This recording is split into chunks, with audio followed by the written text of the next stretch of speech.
Hi everyone, welcome to today's webinar, an introduction to Uniclass 2015. Today we'll be giving an overview of Uniclass 2015, looking at how it's used across the industry and how we use it at NBS. Before we get started, I'll just run through some quick housekeeping. So the webinar will last around 60 minutes. You can ask questions throughout the session, and you can do that using the question box on your screen. And we'll follow up with any answers that we've not covered in the session afterwards. We will be sharing a recording of today's webinar following the session. Today, your speakers from NBS are Sarah Delany, Head of Classification at NBS, and Dr Stephen Hamil, Innovation at NBS. We have two external speakers joining us today, and they are Fiona Moore from Cirrus Consult Services and Rob Jackson from Bond Bryan Digital. Let's take a look at the agenda for today. We'll start off with an introduction to Uniclass 2015 from Sarah Delany. Then Fiona will give us an overview of the Government and Industry Interoperability Group. Rob Jackson will then show us practical application of Uniclass 2015, specifically looking at a project for the Department of Education. And then finally, Stephen will give an overview of Uniclass 2015 and NBS. I'll now hand over to Sarah. Hi everybody, and welcome to this presentation about Uniclass 2015. Hopefully give you the chance to get to know it and to feel confident about having a look at it and using it. So I'm Sarah Delany, I'm the Head of Classification at NBS. By profession, I'm a building services engineer. But in working on the classification, I have broadened my horizons in terms of content and technology, and it's been absolutely fascinating. So the classification is a way of structuring information which makes it much easier to find and share information. We use classification in our everyday life all the time without even thinking about it. So whether you're searching for something online, going to the library, or going to a supermarket, you know which department to go to if you want to buy either apples or potatoes. You know where to go if you want beers and wine. Obviously you go to the meat counter for your meat, and to the bakery for your bread and rolls and pastries. So classification is something which is there in the background all the time. So Uniclass is a classification system for managing information throughout the whole life, both construction and asset management of an asset. It was originally developed for the UK government, and it is free to download. And the NBS maintain it now regularly and publish it, new tables every 3 months. So the original specification from the UK government was that it should be structured in accordance with ISO 12006 Part 2. And one of the advantages of this means that if you're using Uniclass, it helps you with your compliance in ISO 19650 Part 2 as well. One of the slight problems with 12006 Part 2 is, you can see from the title there, it's all about building and construction. But another of the requirements that the government had was that in addition to building, the classification system had to be appropriate for all the infrastructure sectors as well. And over and above that, it had to be appropriate for use throughout the entire life cycle of the asset, right from concept through all the different stages set out in the 19650 stages, right through to in-use and demolition. So the tables we have available now are these. Down the left-hand side, you've got the tables which represent things, and on the right-hand side, you've got the support information. And for those of you who have in-depth knowledge of 12006 Part 2, you'll notice that some of the table names are a little different. So in the spaces, the location table, the ISO sets out spaces, but in talking to the ICE and looking at linear entities and complexes such as roads, rails, power line, gas pipelines, water pipelines, etc., space is a really unhelpful concept, whereas location is absolutely vital. So we've introduced the concept of location into this, and you'll find codes that relate to that throughout that table. The other addition is under elements and functions, and the functions are predominantly services. And again, this was all about the ICE asset managers, where they have a requirement to be able to manage different functions such as drainage, communications, lighting. On the other side there, you won't find tools and equipment in the ISO because it's construction aids. But we got quite a lot of feedback to say that the tools and equipment listed in that table were perfectly appropriate for the maintenance work, but because it said construction aids, they couldn't use it. So we changed the name of that table to tools and equipment. We're also working at the moment on 2 new tables: process activities, which is all about the tasks involved in designing, constructing, and managing and operating an asset. And then a properties and characteristics table, which has helped to develop the ability to be more precise, for example, in the heritage work, to go down to the precise table. My mind has gone to blank, hold on. So for the heritage work that we've been doing with the Palace of Westminster, this properties and characteristics table has helped us to go down to be more precise about the historic period and the age of the particular parts of the Palace of Westminster. So there is a basic hierarchy to help you to get your head around some of this.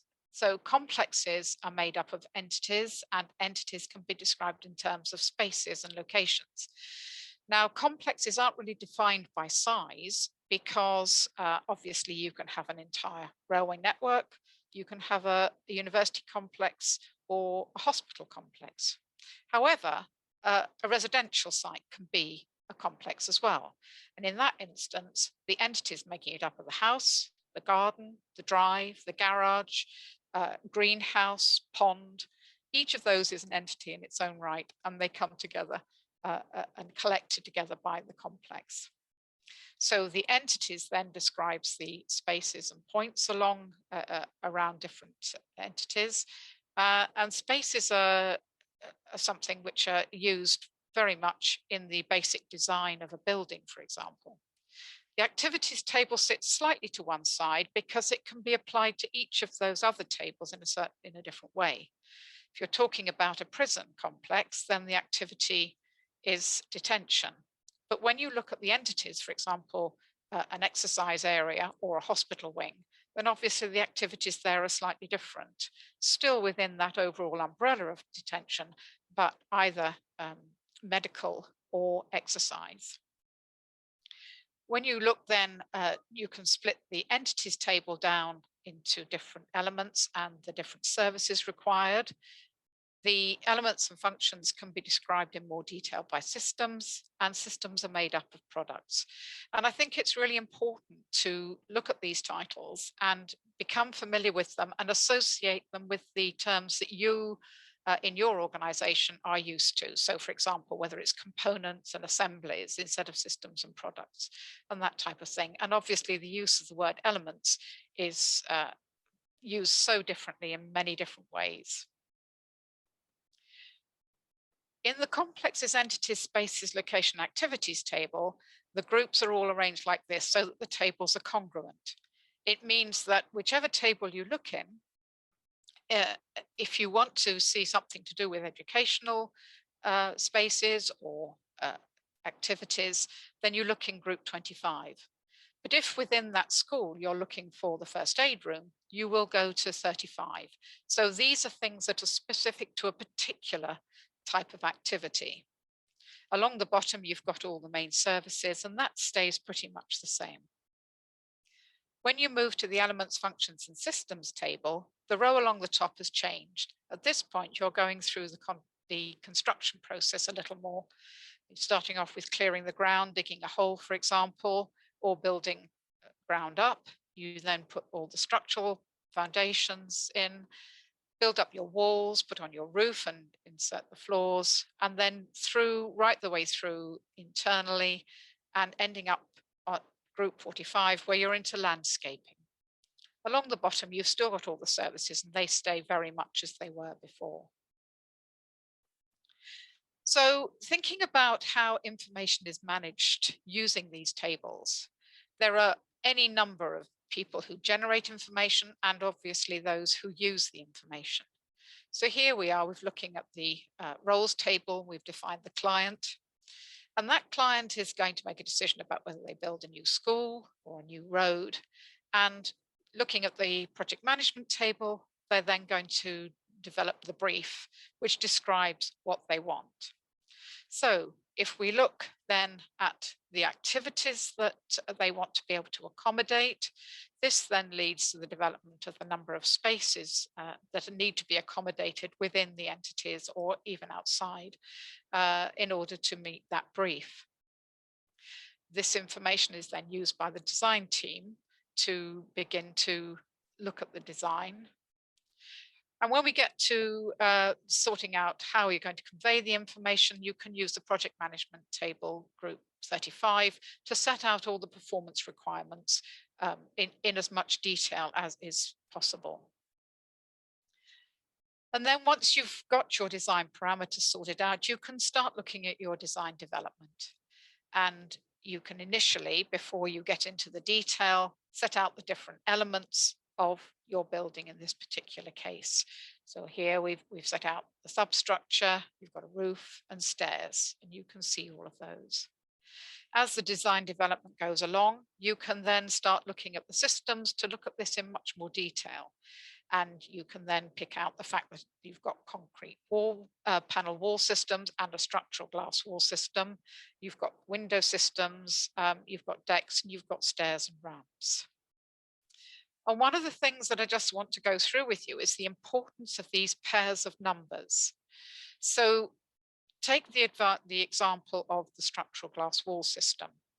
It's SS, so that means it's a system. And the initial group 25, in this case, is wall and barrier systems. And you can see here all the other groups of systems that are available to you. If we then look then at the subgroups that occur within SS25, you can see here you've got framed wall systems, wall cladding systems, door and window systems, and then there's also gate and access control. In this instance, we're looking at subgroup 12, which is panel wall structure systems.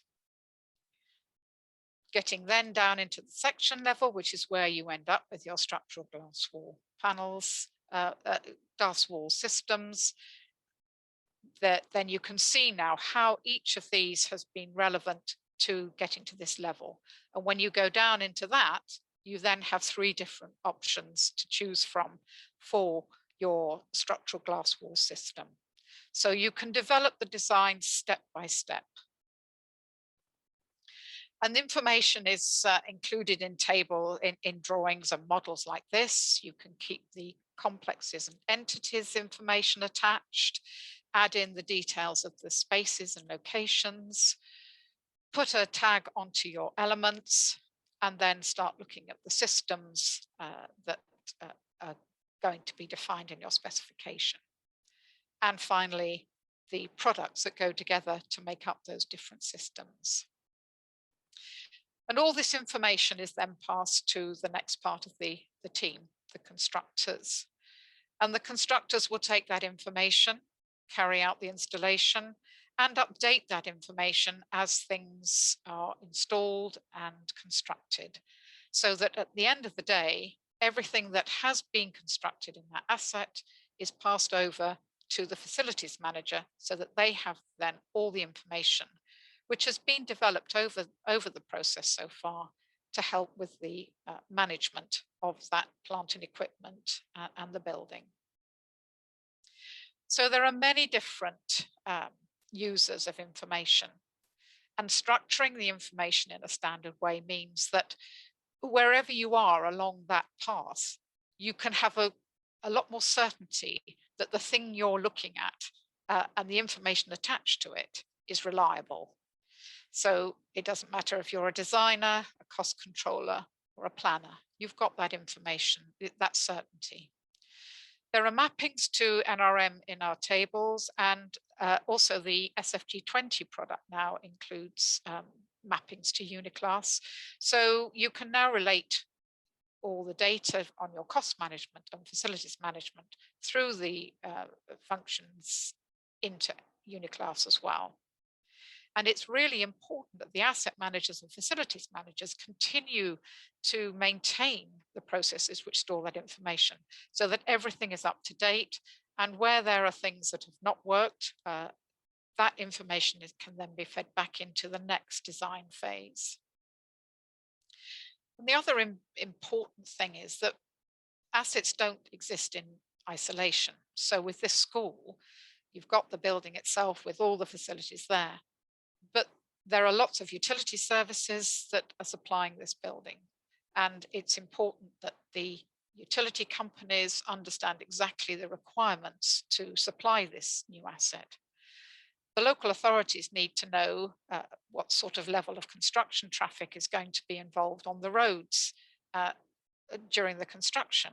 Also, once the school is in use, what sort of staff traffic there's likely to be, and also at certain times of day, obviously parents dropping off their children. So, and finally, buses and trains. There are going to need to be information shared to ensure that the appropriate buses and trains are available to help people to get to this school. So this is all about interoperability and using a standard classification for information in whichever organization you are helps with all sorts of things. For example, the ability to transfer information from one piece of software to another. And that's going to be improved using IFC, which we're working on. It gives you better ways to compare efficiency, whichever sector you're in, and better ways to compare costs. And it makes it easier to share information relevant to more than one organization in a sector, but also easier to share information from one sector to another. And there is the end of my presentation. Thank you. Thank you, Sarah. We'll now hand over to Fiona. Hi, everybody. Now, my name's Fiona Moore. I'm lucky enough to be leading a piece of work on behalf of government on the important topic of interoperability. I hope to say just a few words on just how important interoperability is to delivering information management and the work we have planned to do starting in the near future. The importance of interoperability. Well, it's good always to start with a definition, and a clear definition of interoperability we use is the ability of two or more systems to exchange information and then to use the information that's been exchanged. It's very clear that we can put all sorts of processes together to get information out of a capital phase procurement, for example, but that only delivers value if you can make use of that information. And Rob Jackson, who will be speaking after me, will be giving you a lot more detail on the practicalities of this. But I just want to kick off with its importance. When we talk about information, we first need to think about the defined purpose of that information. It isn't information for information's sake. And on the principle that less is more, what everybody needs to think about is what is it they need, why they need it, and then define what it is they need. Then when you start to think about interoperability and the use of information across a contract line, you're starting to think about the importance of information, not just to the information supplier, but the information procurer. So you have another asset. You have an asset that's physical, potentially, and you have an asset that's digital. And it's really important that the information can be exchanged and the information is interoperable.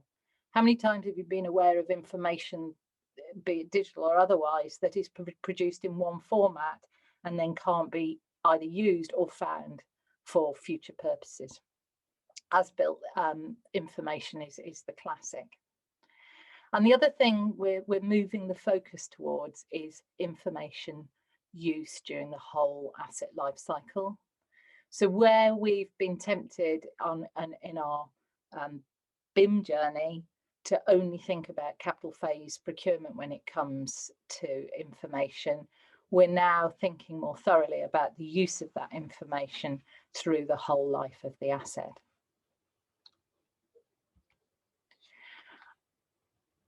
We have started a group called the Government and Industry Interoperability Group. You'll be hearing a lot more about it in the near future, but the focus is really on real world application. That follows on from strategy, from theory, from standards, from process. It's really important that we have standards. It's really important that we have defined processes. But the number of times you get asked, well, fine, I understand there's a process, but what does that look like for me? Again, Rob's going to give you a lot of really good examples of what that looks like from a designer's perspective. In the interoperability space, we're constantly asking that question. How do we ensure real world application now, whilst also to some degree looking ahead and anticipating a future state? We have 3 technical work streams that I wanted to share with you today. The first one is classification, more on that in a minute. The second one is industry foundation classes, IFC and COBIE. And the third one is an information management platform. We're looking for industry input and we're looking to work collaboratively.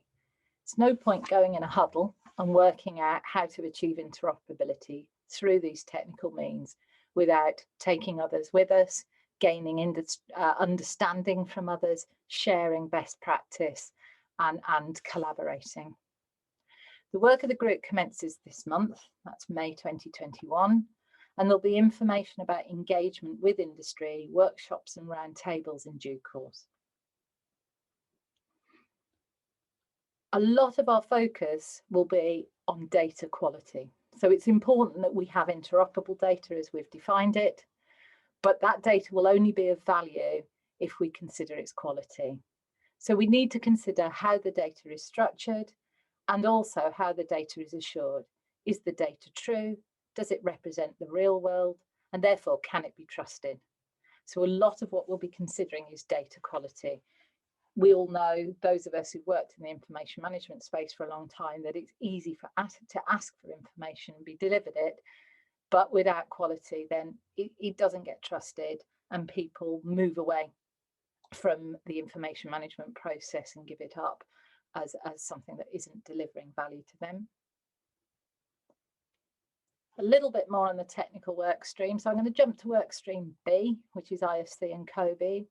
Industry foundation classes of structures or schema for data models that contain information about the built environment.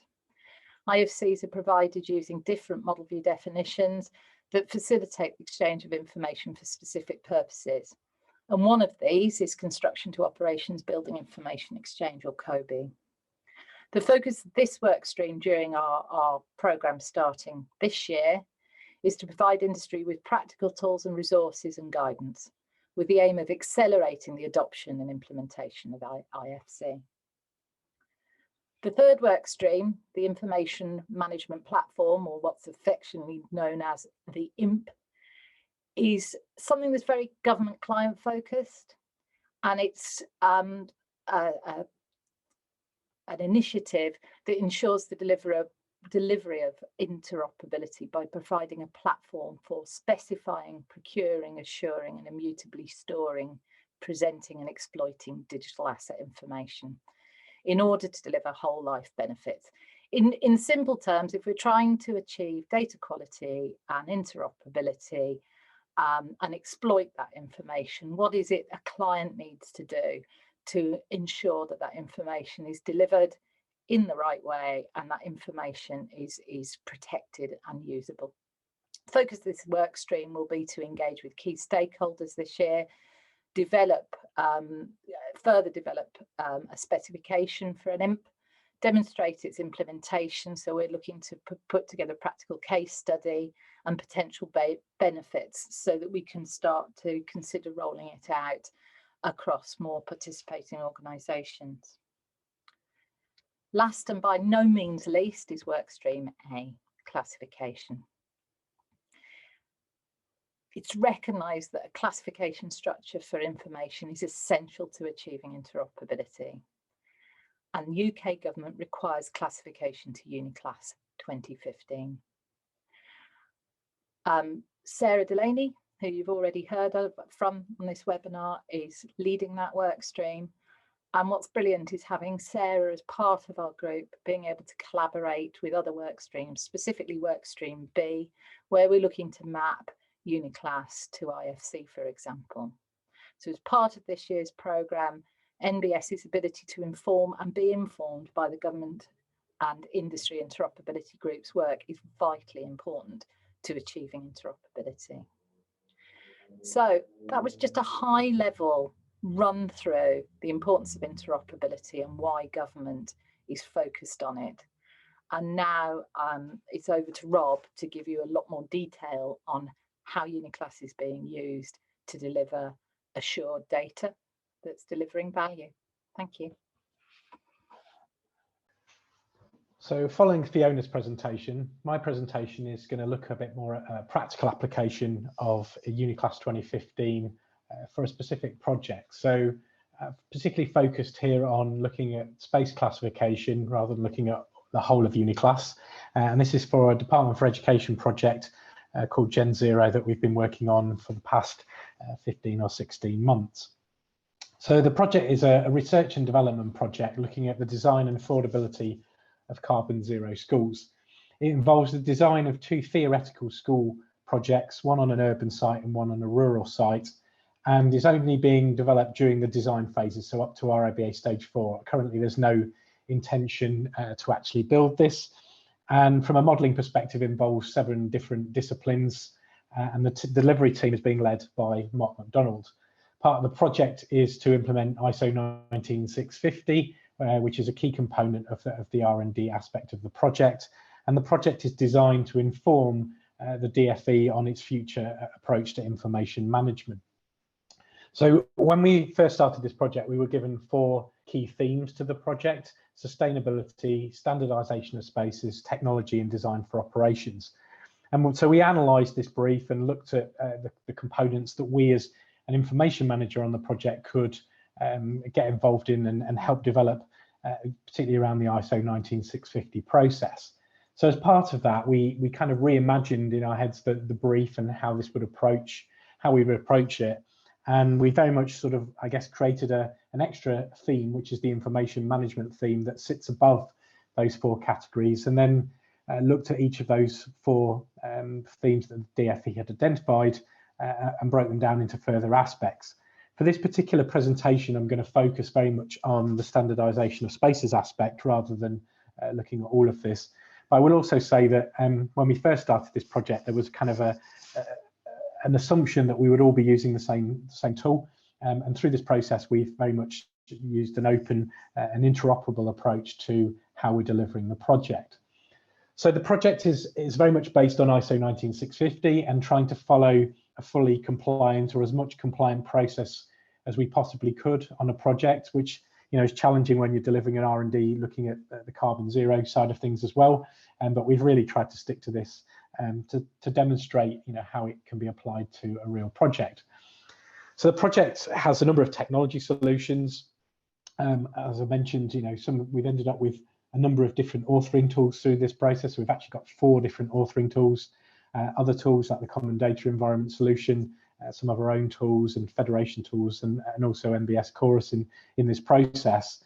And so sharing or moving this information between tools is critical from an interoperability perspective, that this information is exchanged for the purposes and exchanged as well between those solutions.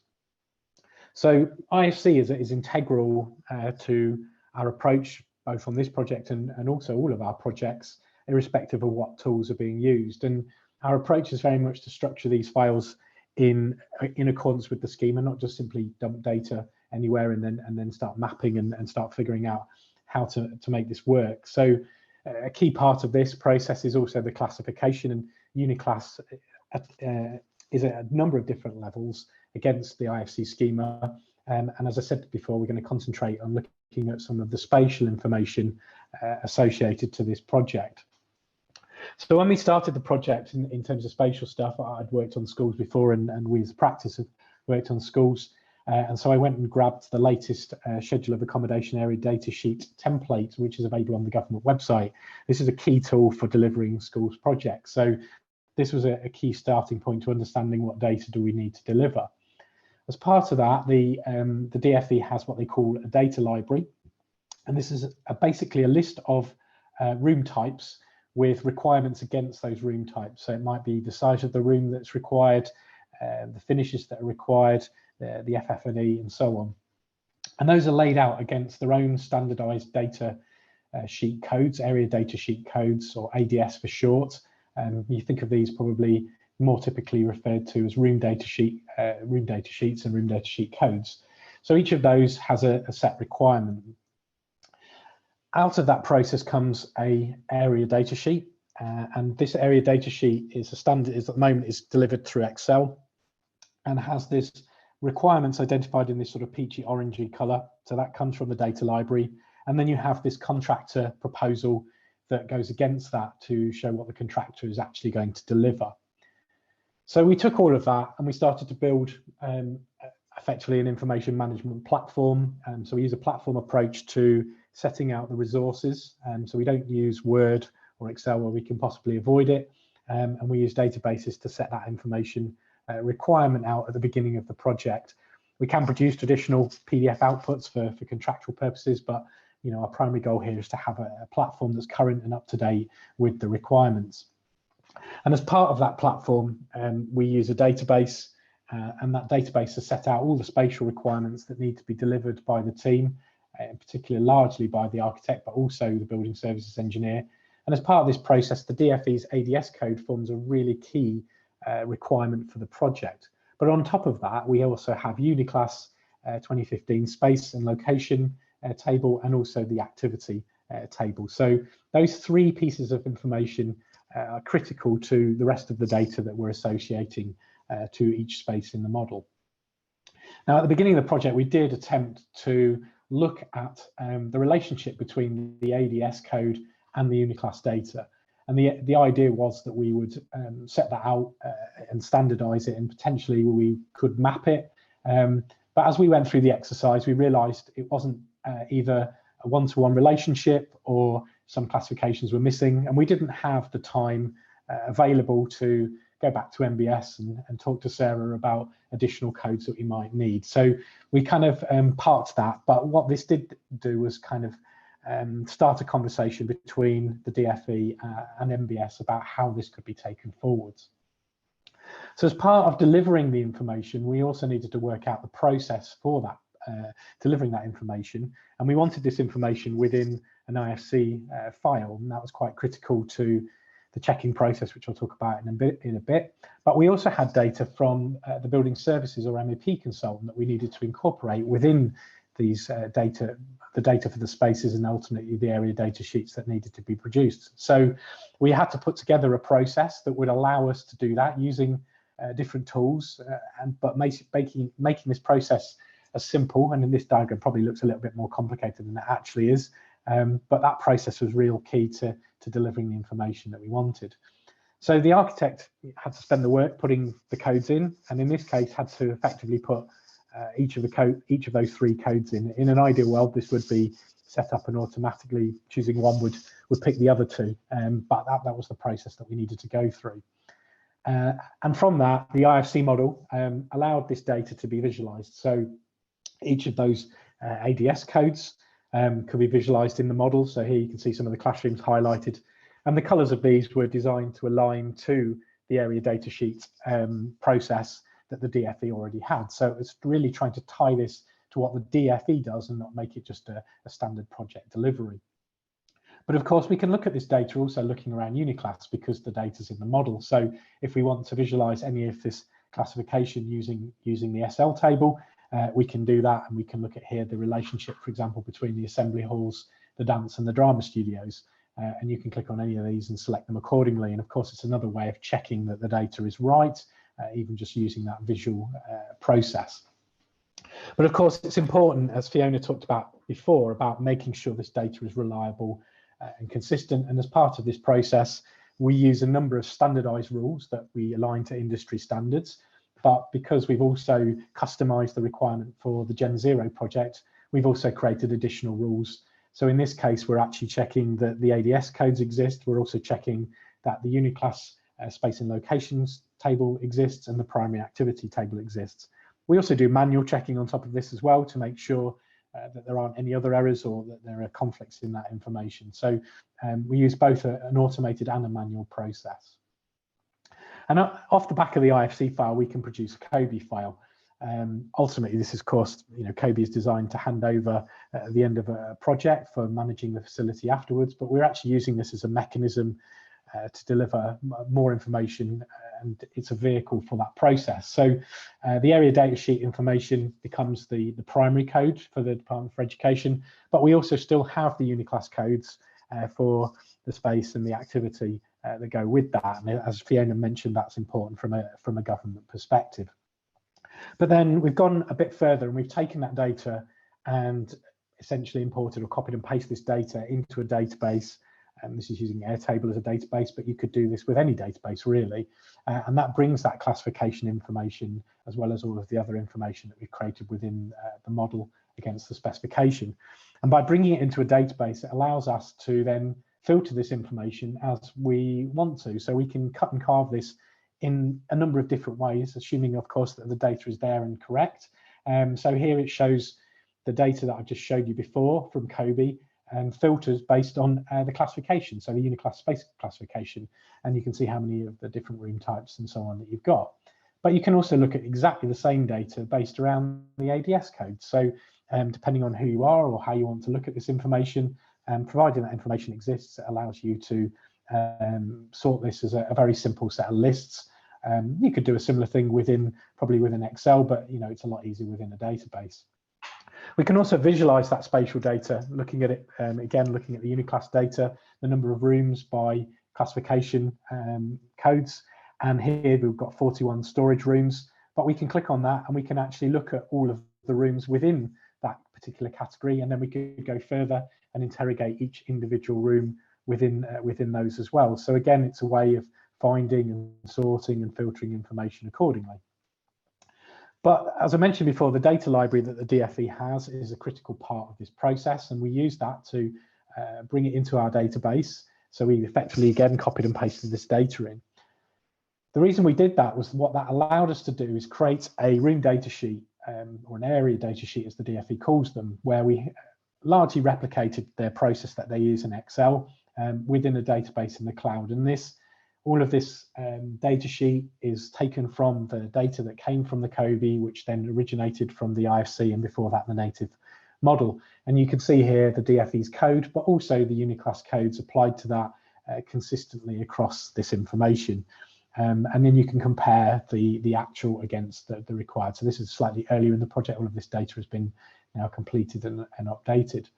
But it was also important that we could produce a traditional output. So in this case, we can export these all as PDFs. So if anyone wants to just look at them in a more traditional format, the client can get to that. So this is turning data into information that allows them to make decisions about each of those proposed rooms.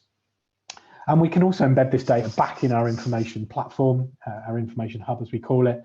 So both the scheduled data and those room data sheets can be live and interrogated because it's a database. So you don't have to have the PDFs at all, and you can just look at it and interrogate it accordingly. But through this process of this project, what we, the NBS with the DFE worked on identifying the missing classification codes that we kind of suggested needed to be added at the beginning of the project. So whilst the project itself didn't solve this problem, we kind of, I guess, promoted that conversation, and that in the last release back in January, or sorry, there's just been one in April, but the release in January really added those additional codes that the DFE needed to identify those spaces. What that's meant, just to conclude, is that the ADS codes still exist within the DFE going forwards for their next framework, but what it has meant is alignment between the Uniclass SL table and the ADS references. And that includes both just providing a code that's consistent, but also tweaking some of the previous names that existed to align to Uniclass. So there's a much greater alignment between those two things. And that concludes my talk today. Thank you. Thank you, Rob and Fiona. That was really interesting. Our final speaker for today is Stephen Hamil. Take it away, Stephen. Yeah, thank you very much, Kate. Hi, Stephen from NBS here. I don't have a set of PowerPoint slides today. I was thinking of just showing how at NBS we use Uniclass in our products and just show some sort of live examples. So just to start off, this is our website, the nbs.com. And if you hover over the platform menu item at the top there, you'll see we've got NBS Chorus for writing specifications. We've got NBS Source for finding technical information from construction product manufacturers. And we've also got the link there where you can download the Uniclass tables. So we'll just start by having just a little look at this Uniclass page. This section here is quite a nice long read, which covers a lot of the things that Sarah covered earlier in the presentation. This is where you can download the tables in Microsoft Excel format. So if you click at download the tables there, here's Excel versions of all the tables and also sort of revision information there in PDF form. And then if I just close that down, there's also a sort of little quick widget there as well, where you can just sort of, if you know the sort of phrase you're looking for, you can start to type. Make a spell mistake there, but there you can see it says for a roof light and it's coming through with items from the system and the products table. What I do find is a nice little tip is if you take a classification code itself, you can also put it in the field. So just copy and pasting there. That's now showing me all of the child classifications under the third level of roof lights, like daylight pipes, glazed roof light panels.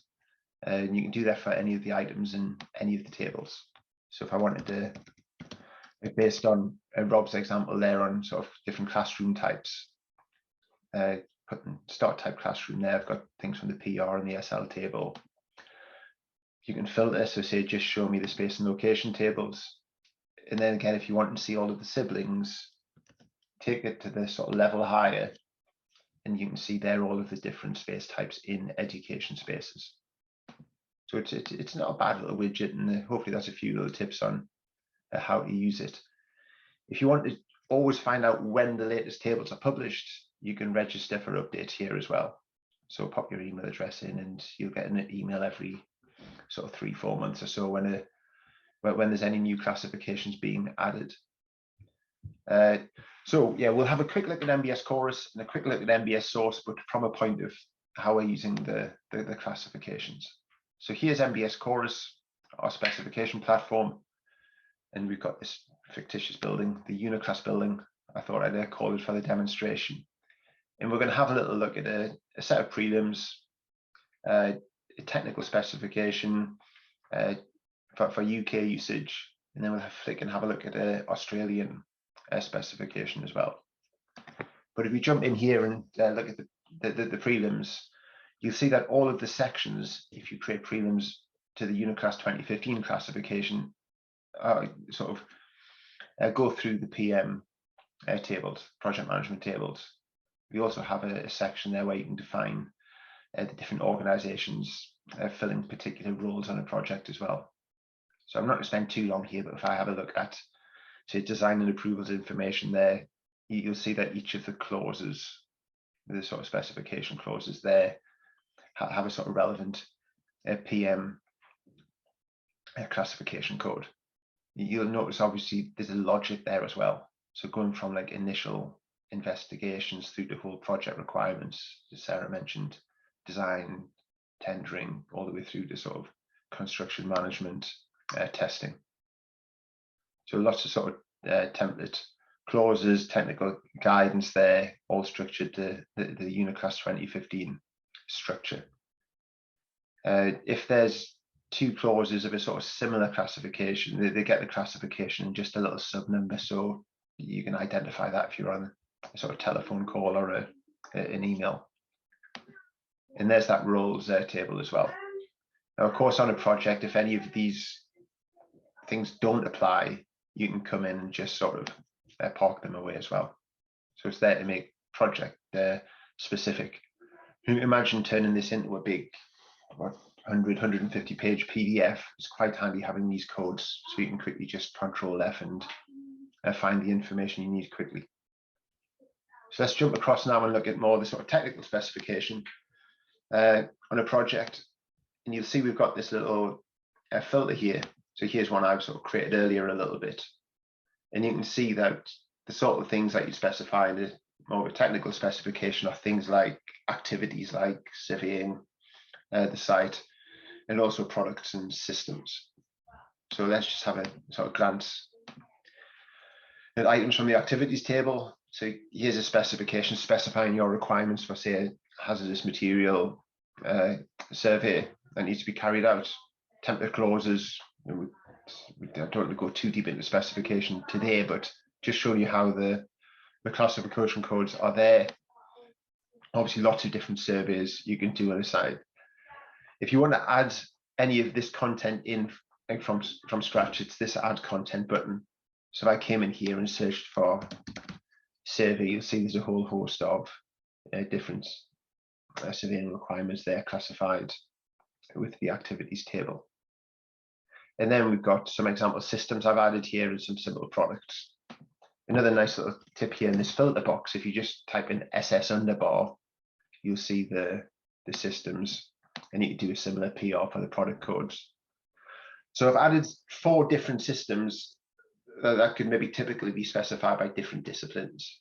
So if we start at the top there, a structural engineer could potentially take the responsibility, or probably take the responsibility of specifying the timber framing system. And you see you've got the SS code there.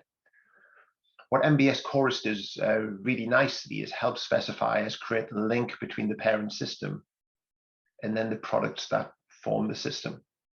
So here's what I've already done: timber framing system with the relationship to the glued laminated timber beams. But if I just show you how I did that, when I click in this little area here, there's a sort of system outline of all the candidate products.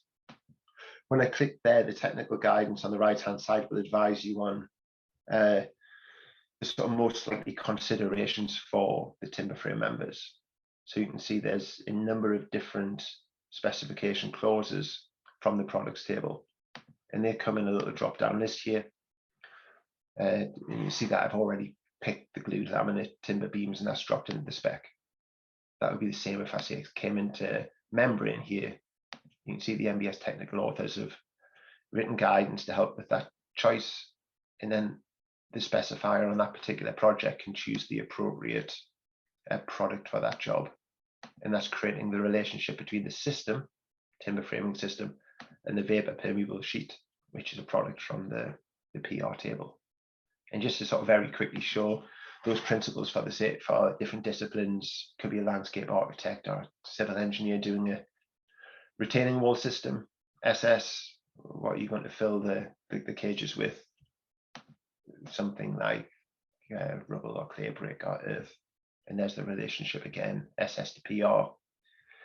If you're an architect or a structural engineer doing a masonry wall leaf system, you're going to get that relationship between the parent system.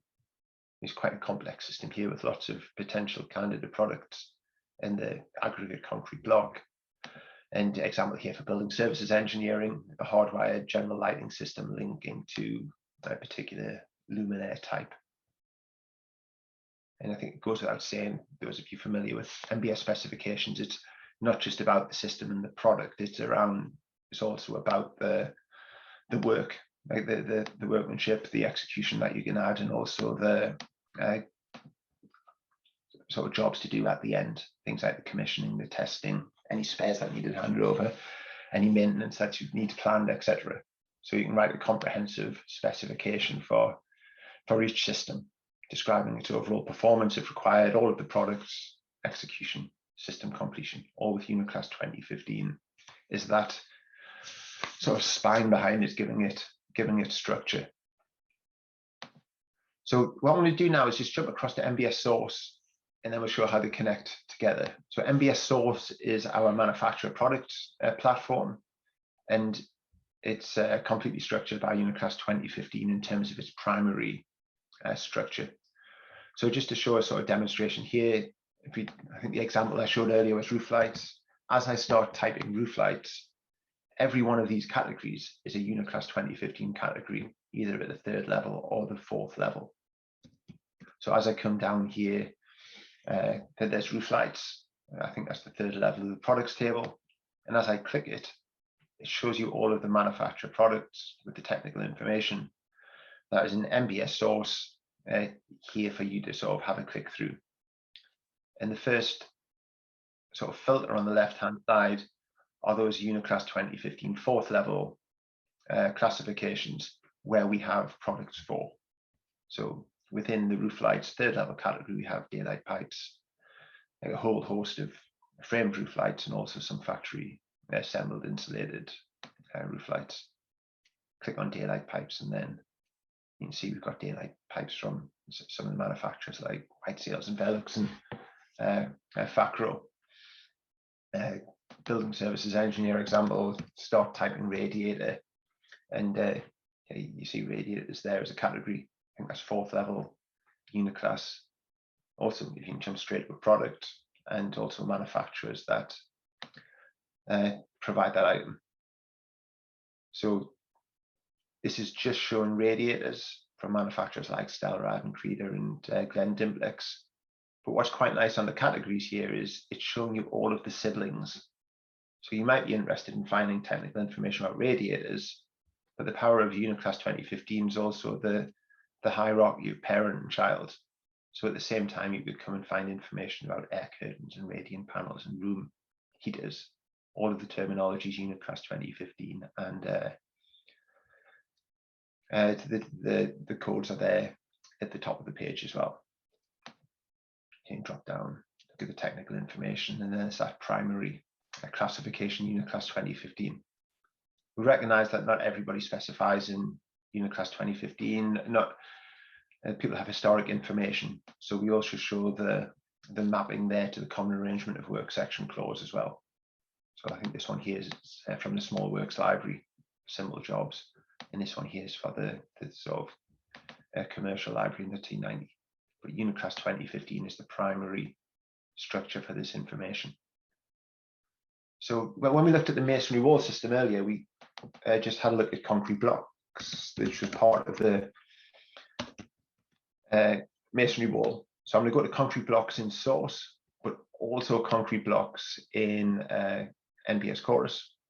So let's go to the masonry wall leaf system and jump down to aggregate concrete block. What you're going to see is when I click the manufacturer field here in NBS chorus, because we've linked all of the information together, then you see the manufacturer content that is here from the likes of Fortcrete and Lignicite, for example. So what we've got here, the Ash3P concrete block from Lignicite. If I come across the chorus now, there is the Ash3P concrete block from Lignicite. And what the technical teams at NBS has done is actually try to align the data at the level underneath. So if we just have a little check at the words in bold on the right-hand side here, and the raw items on the left-hand side, you'll see standard block description, appearance, configuration, standard block description, appearance, configuration. So you've got a sort of generic template structure that's been authored by our in-house construction professionals, our technical authors, by looking at the relevant standards for that particular product.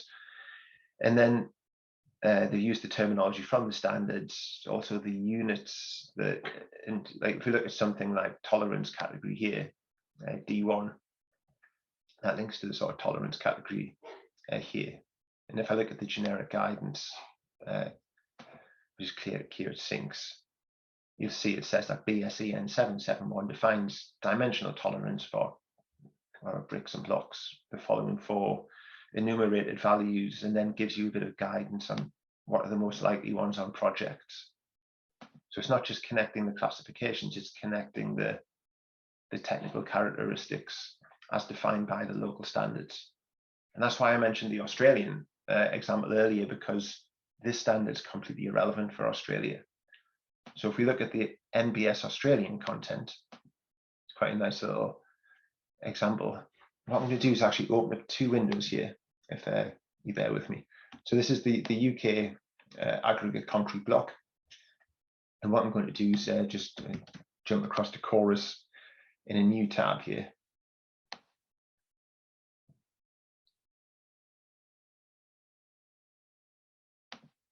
Let's sign in, then jump across to the Uniclass building. But instead of opening the UK specification, I'm going to sort of have a look at the Australian specification. And at first look, you'll see that it doesn't seem to be sort of any difference. You've got a masonry wall leaf system that's made up of products. It's got the Uniclass 2015 code as that sort of primary classification. But if you take a sort of closer look, you'll see that the technical author in Australia has defined the technical characteristics to the Australian New Zealand standard. And you'll see that the word tolerant isn't anywhere here, because the terminology used in this standard is dimensional deviation. So even though you could look at both of these things in a photograph and say that's a concrete block, that's a concrete block, the way it's described in terms of sort of technical language is different. And I think that's maybe showing the power of Uniclass in terms of the single classification, unified classification that can hopefully be used internationally. But then what's needed under the hood in terms of understanding the local standards and the values that define the product. Okay, the last thing I want to show is where NBS doesn't have any technical content in terms of templates and drop downs and guidance and links to standards, but where you can sort of augment NBS by writing some of your own content as well. So if I go back here now, and I'm going to search for items that I know on in NBS. So if I search for sludge, I'm going to get a whole, I haven't done a presentation on sludge before, but you're going to get a whole host of PR and SS codes for things that are relevant to the sort of water and waste industry. And you can come and add these to the job, but NBS is just providing generic guidance there. It's a sort of template structure that will allow you to write. So if you were working on a sort of more of a sort of civil engineering job, that there's a sort of skeleton clause there for you to sort of fill out and complete yourself. So it's got a bit of a structure, but there's no drop-down values. There's no links to standards. Other examples from sort of some of the civil engineering research we've done. If I came across overhead lines, there's a whole host of sort of classification clauses for systems and products for rail projects. And you could go and do the same thing. I guess tunnels and bridges go across lots of different sectors, but there's content for tunnel and bridges. And if I think of maybe highway projects, if I search for something like gantry, you're going to see this gantry access system is sort of designed for use in buildings, but there's a whole host of different gantry systems that are more for the sort of transport industry. And where you see this icon, it means there's a classification code here. There's a placeholder, but NBS don't yet write any template content for that. So yeah, that's a brief summary of myself on first of all, where you can find Uniclass over here on the right-hand side, how you can find construction product manufacturer information classified by Uniclass here in NBS source. And if you're an NBS subscriber, how you can use NBS Chorus to specify using the Uniclass 2015 structure. So that's all from me. Thank you very much, and back to yourself, Kate. Thank you to all of our speakers from today, and thank you to everyone who's joined the session. If you'd like to find out more about Uniclass 2015 and or NBS, please visit our website, which is thenbs.com. If you have any questions about today's webinar, please get in touch using the details at the bottom of the screen. And finally, we are running another webinar on Uniclass on Thursday at 11 AM. It will feature speakers from BISA, Geometry Gym, the Environment Agency, and the Houses of Parliament Restoration Team, who will all be demonstrating how they're using Uniclass on their projects and the benefits brought to them. You can sign up for this via the nbs.com/events.